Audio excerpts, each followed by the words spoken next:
Hi, my name is Kayla Watanabe, and I am a graduate student at the University of Hawaii.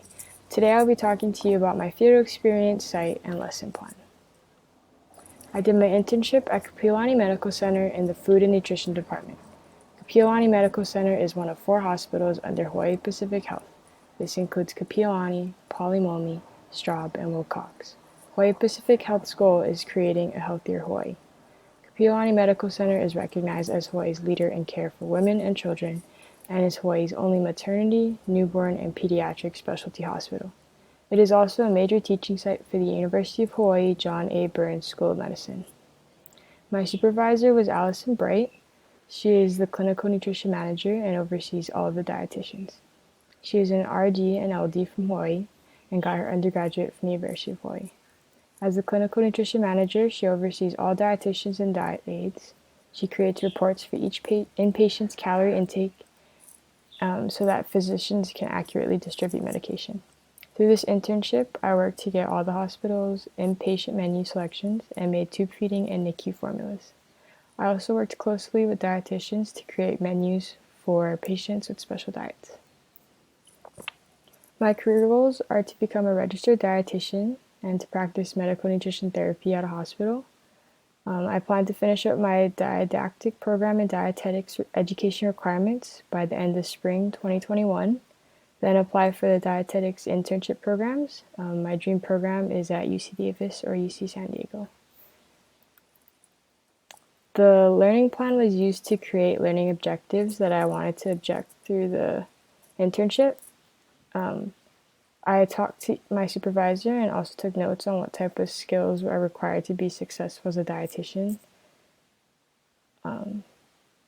As you can see, I created a learning plan, then listed the activities that would help me to achieve the objective.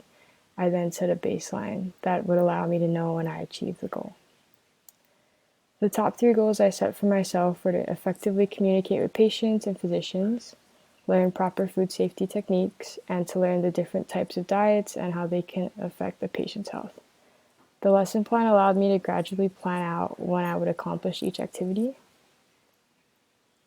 The reason I selected these objectives were because they were attainable, challenging, and I felt that they would help me be successful in the future.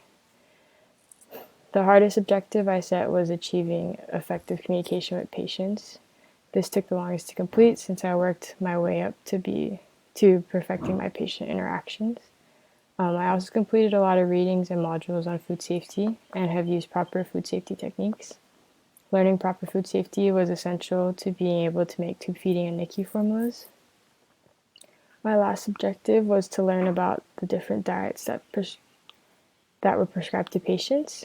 We get a lot of carb control and low-fat diets, and it's important that dietitians check menus before food is sent to the special diet patients. For carb control patients, insulin is administered based on menu selections and how much food is actually eaten on the plate. So how did my learning goals connect to my future goals? Was that I was able to experience the food management side of the hospital. I didn't realize how much planning goes into it and how dietitians work with the cooks and food service workers to ensure proper portion sizes. And then the COVID-19 pandemic has also created an interesting learning experience at the hospital. I'm able to still work there while the shelter-at-home law is in place. And I've been able to see all the different precautions the hospital has implemented to keep patients, workers, and visitors safe. My experience as a diet aide will help me during my dietetics internship because I've been able to get real-world experience while working in a hospital setting. The biggest professional skill I gained was having effective patient interactions. Before this internship, I was shy and timid when I was talking to patients, but as my training went on, I began to gain more confidence, and I think this has also helped me in the classroom. Now when I have to give presentations, I'm able to speak with confidence and I'm not as nervous anymore. And I'm able to think on my feet without getting flustered. My biggest recommendations would be to just put yourself out there.